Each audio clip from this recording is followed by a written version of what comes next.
Assalamu rahmatullah. Barakallahu feek. Assalamu alaikum wa rahmatullahi wa barakatuh.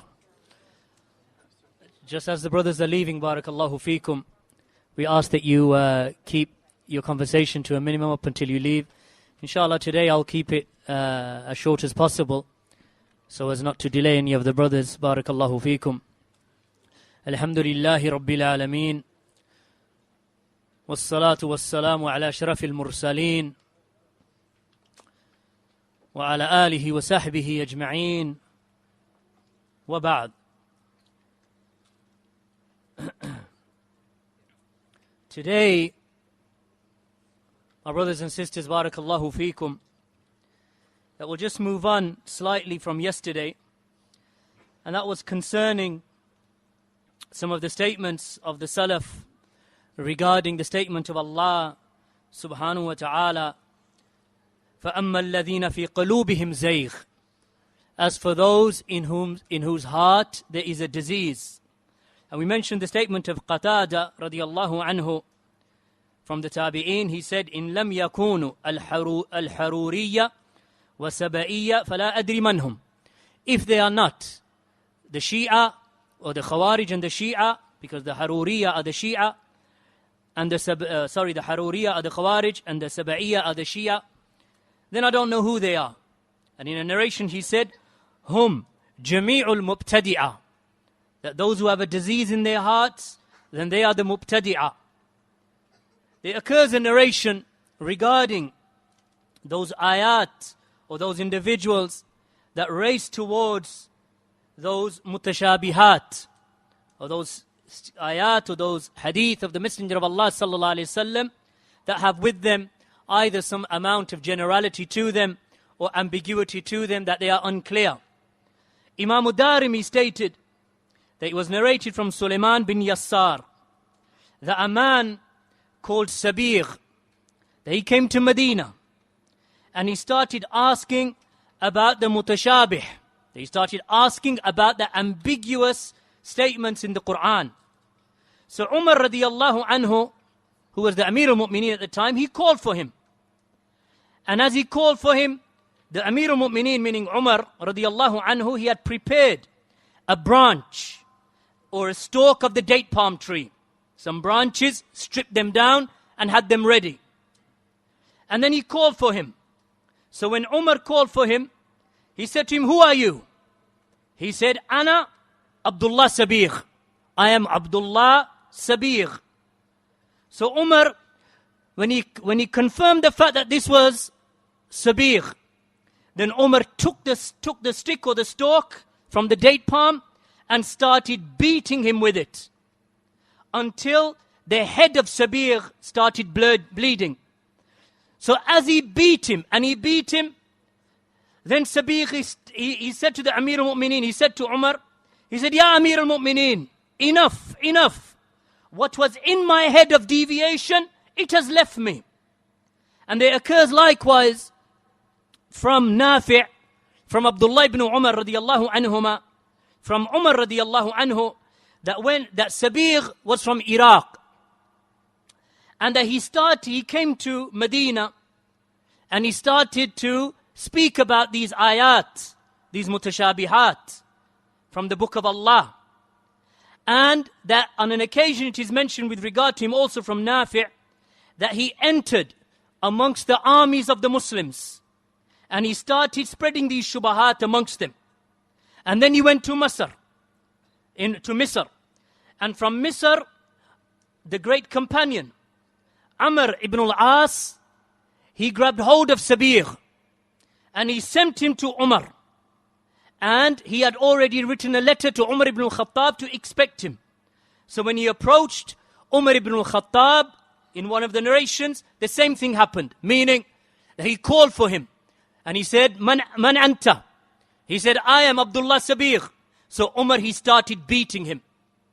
And then after that, after he had beaten him and imprisoned him, that he wrote a letter, Umar ibn al-Khattab radiyallahu anhu, to Abu Musa al-Ash'ari.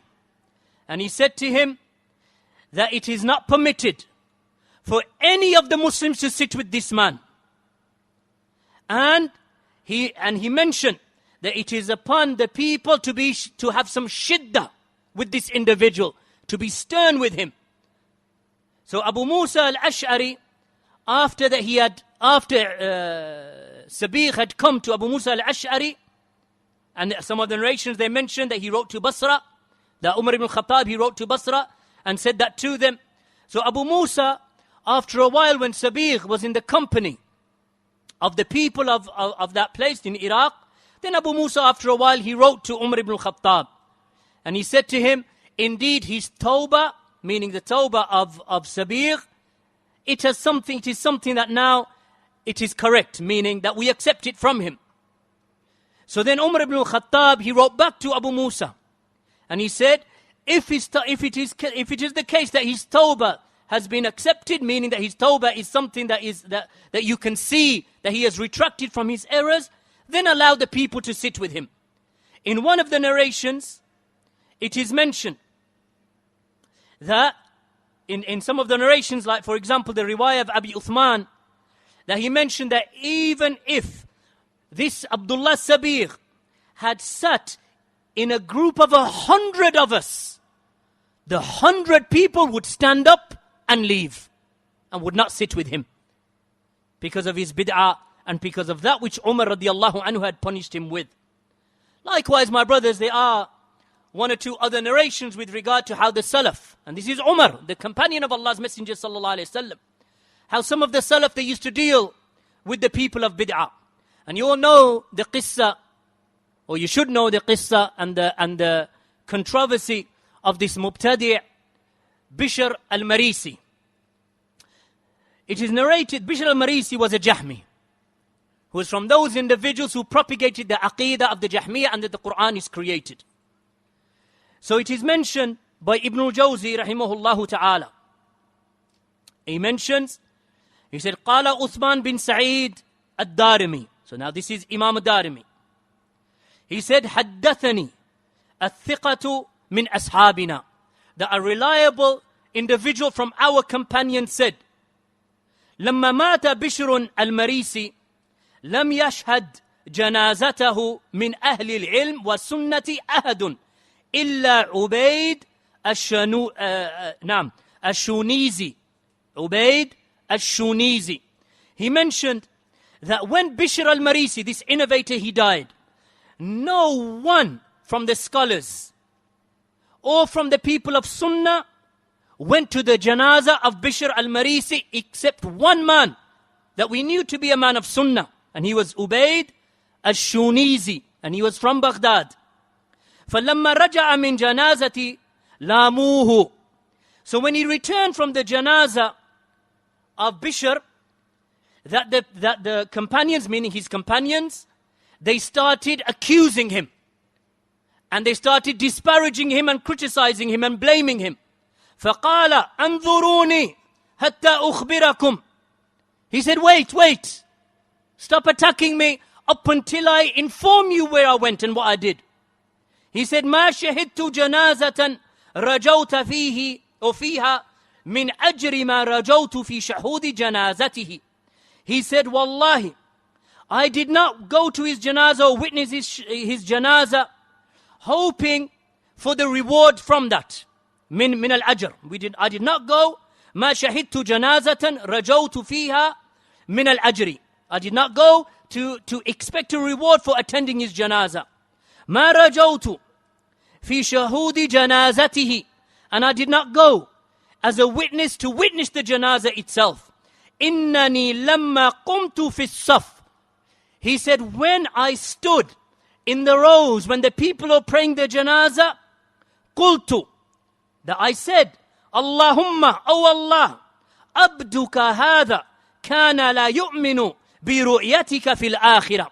This servant of yours, he never used to believe that you will be seen in the hereafter. He never believed it. Allahumma fahjubhu an in-nadhri ila wajhika yawma yanzuru ilayka al-mu'minun. He said, oh Allah,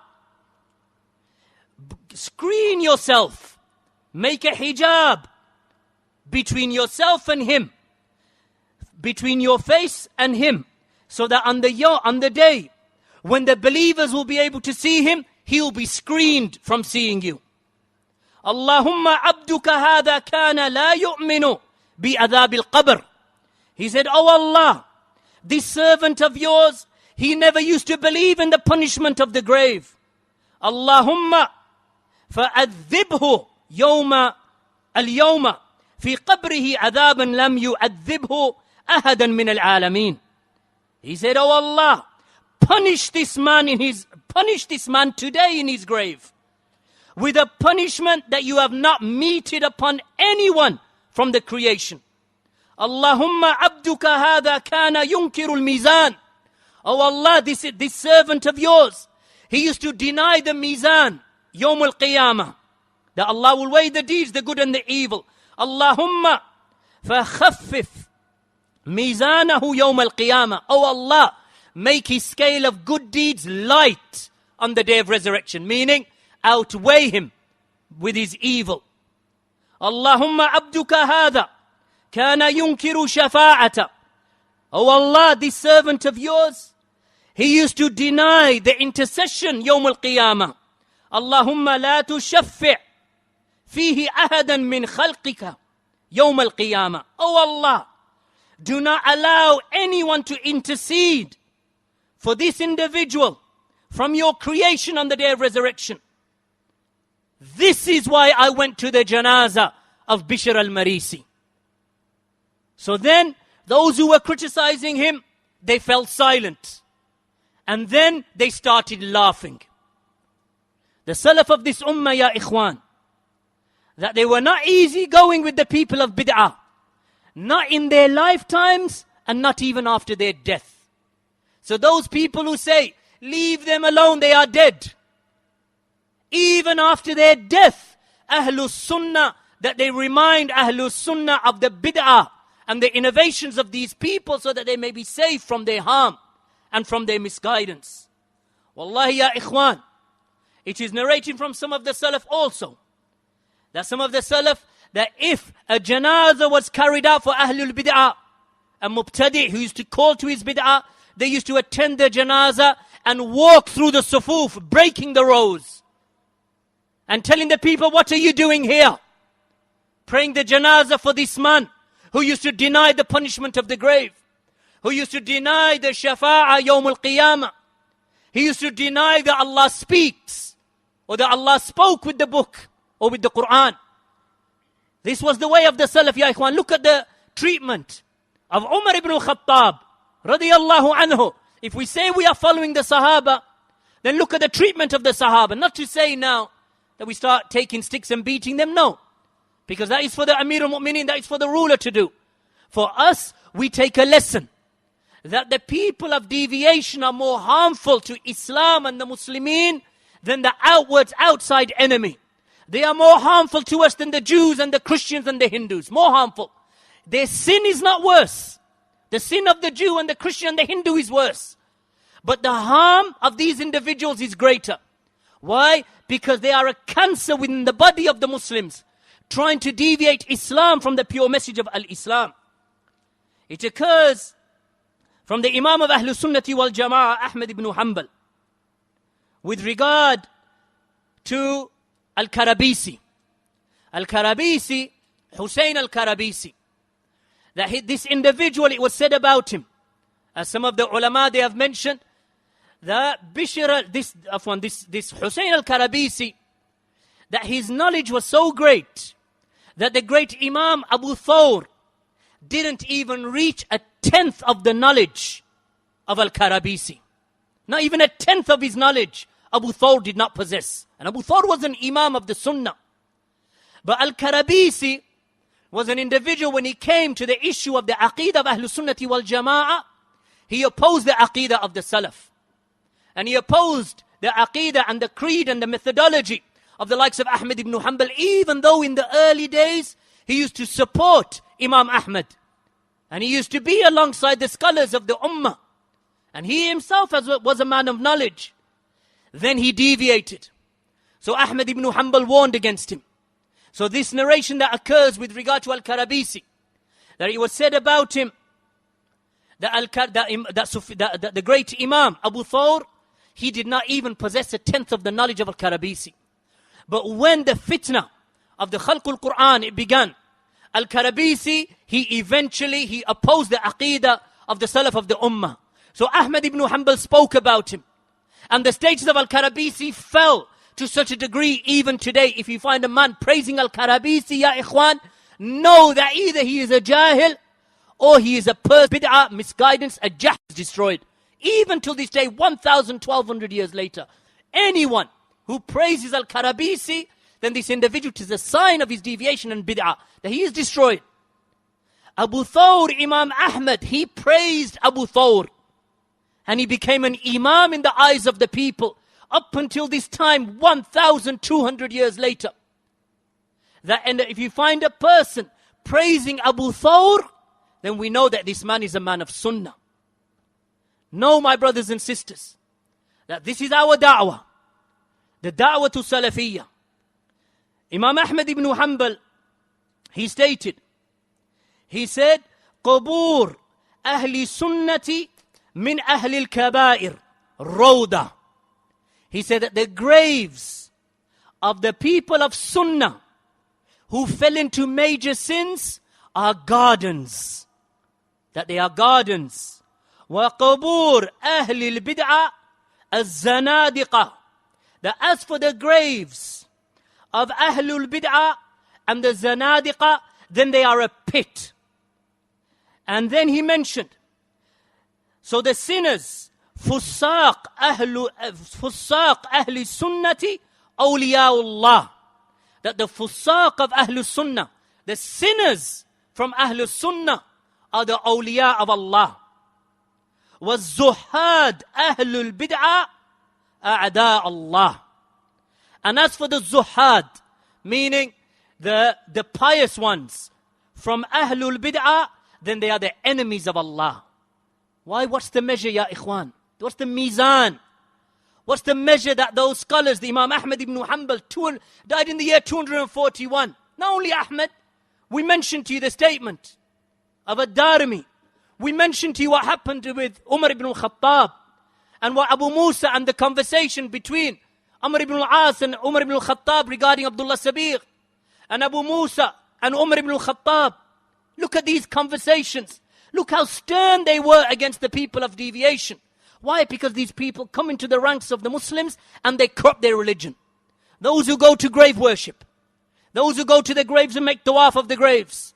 Those who believe that Allah subhanahu wa ta'ala is in every place. Those who curse the companions. Those who rebel against the Muslim rulers. Those who commit all types of innovations in the religion, celebrating the birthday of the Prophet ﷺ, introducing these ideas into the ranks of the Muslims. So eventually Islam becomes just like the religion of the Christians. Just like the Christians, because the Christians in the time of Isa ibn Maryam, or that we call them Muslims in reality, they weren't Christians because there was no word as Christ in those days, or these are Christians, meaning that they were the followers of Isa. In the early times, that they used to follow him upon Tawheed.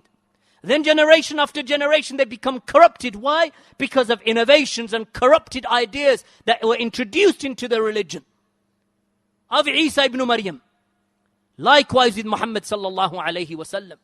So Ahlus Sunnah, ya ikhwan, sins are less harmful to you than bid'ah.